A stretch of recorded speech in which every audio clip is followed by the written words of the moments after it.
Fast forward to 1991, and we have a scientist at Tufts University, Dr. Bill Evans, doing research showing the exact opposite of that. He's doing research on senior citizens is up to 90 years of age, showing that when muscle mass increases, when strength goes up, they have better cardiovascular health. Very different from what we heard 23 years previously from Dr. Cooper. Now, hold this thought for again. 2008, in America, do you guys realize that we went for 200 plus years in the United States never having anyone tell us how we should exercise? That might actually be a good thing, but in 2008, the federal government publishes the first ever federal guidelines for exercise. If you're gonna exercise, here's how it should look. Those guidelines said that all adults should be strength training.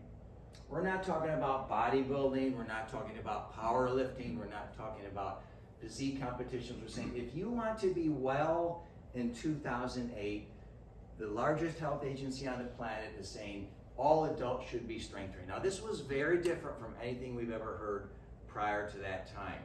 Basically a call to action. 10 years later, those guidelines were updated, 2018. Second edition. They expanded the recommendations to include adults up to the age of 99, and they said teenagers can strength train too.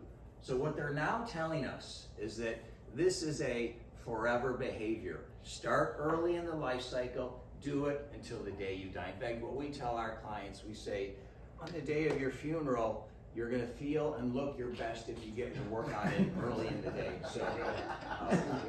So this is strikingly different from anything we've ever heard before.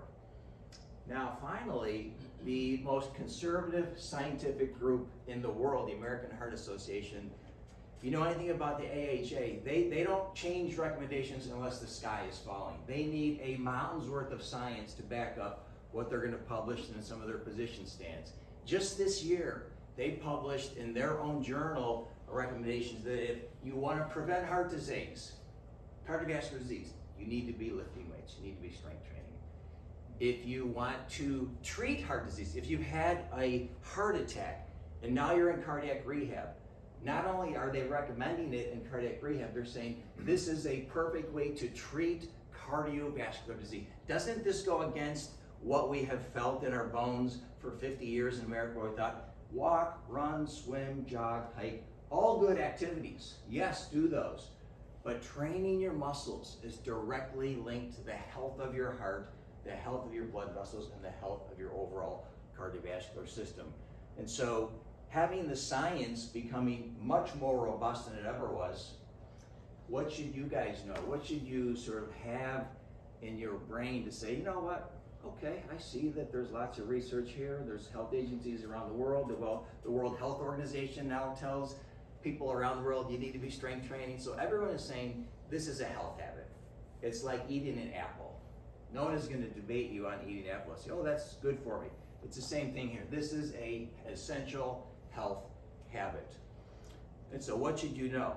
3 things. Number 1, the rate at which we get weak accelerates as we get older. So I'm 61. Now I'm an outlier because I've been lifting weights my whole life.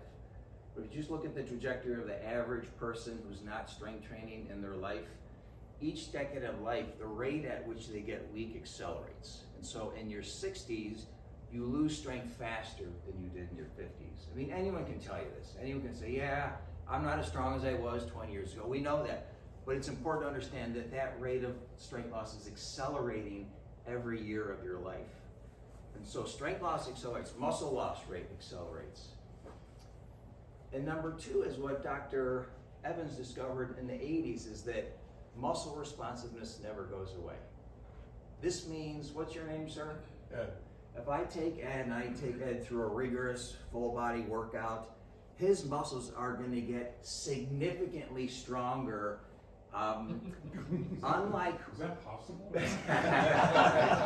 well, for Ed maybe not. It really was the 70s and 80s when we felt like, gosh, if we train senior citizens, the science tells us they really don't get much stronger. That was based on studies using moderate intensity strength training, which is, we felt like we had to treat seniors with kid gloves.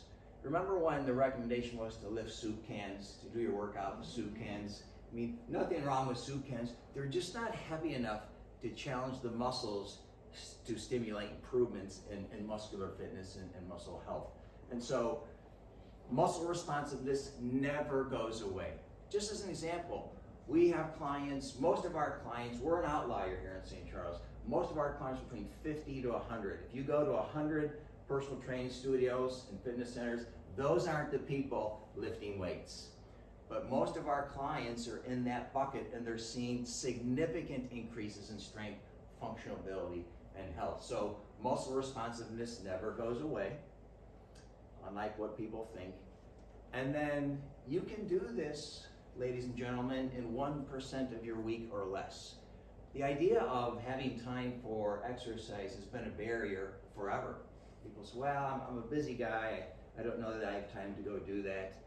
The 1% rule says that if you invest less than 1% of your week, you've got 168 hours in the week, if you work out less than an hour in 7 days, you can get all these ridiculous health benefits. So they continue to increase over time. And by the way, if you look at your lifestyle, just look at your overall lifestyle, everything you do, from what you eat, how you manage stress, how your relationships are, everything that is related to your lifestyle. Do you realize what the biggest predictor of overall health is? If I had to pick one thing and say, oh, this one habit attracts millions of other good things. You know what that is?